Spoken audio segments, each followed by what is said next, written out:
Je m'appelle Marion Maté et je suis la chargée de projet de l'association Mon Plateau depuis septembre 2016. J'ai fait un bac ES, je me suis dirigée vers une licence de géographie à Limoges, donc 3 années. Et ensuite, j'ai fait le master Espace Société Environnement à l'Université de Poitiers. J'ai choisi de faire de la géographie parce que je m'intéressais au territoire, au projet de territoire et surtout aux citoyens, montrer ce que les citoyens pouvaient apporter dans des projets. Et puis la géographie, c'est quand même une matière assez transversale où on peut toucher à la sociologie, à l'économie, à l'histoire. Dans mon cas, on pourrait dire que la géographie peut être assimilée à du développement local ou à de l'aménagement du territoire. Depuis la licence, c'est vrai que je m'intéresse particulièrement à la géographie urbaine. J'ai fait un stage à la mairie de Limoges au service urbanisme. Et en Master 1 et puis en Master 2, j'ai fait plus mes mémoires sur le renouvellement urbain et la démocratie participative sur des quartiers sensibles. Après, c'est vrai qu'en Master 2, on a dû faire un travail sur les circuits courts. Donc, par le biais de l'Observatoire Proximité dans la région Poitou-Charentes. Donc on a été amené, moi et puis toute ma promo, à travailler sur cette question-là et c'est vrai que ça m'a particulièrement intéressée. Et puis j'ai été contactée par le laboratoire Ruralité parce qu'il y avait un projet de développement local dans le Mont-Morillonnais sur la question des circuits courts. Et j'ai commencé à travailler sur ce projet-là à partir de novembre 2015, juste après avoir eu mon diplôme de master. Le contrat, c'est sous cette forme-là. Ouais, tu m'avais envoyé un fichier. Ouais. Donc j'ai été embauchée pour élaborer un diagnostic de 4 mois.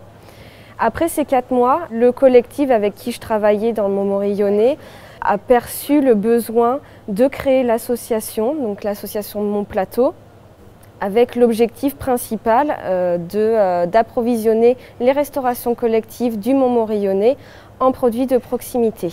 Donc, une signature ici. Il a paru essentiel pour le collectif de recruter quand même une chargée de projet pour créer le lien acheteur-producteur pour que d'un côté, les producteurs puissent vivre de leur métier et puissent acquérir une valeur ajoutée sur leurs produits et que d'un autre côté, ces produits-là soient accessibles aux restaurations collectives. Merci à tous d'être venus pour la première rencontre acheteur-producteur.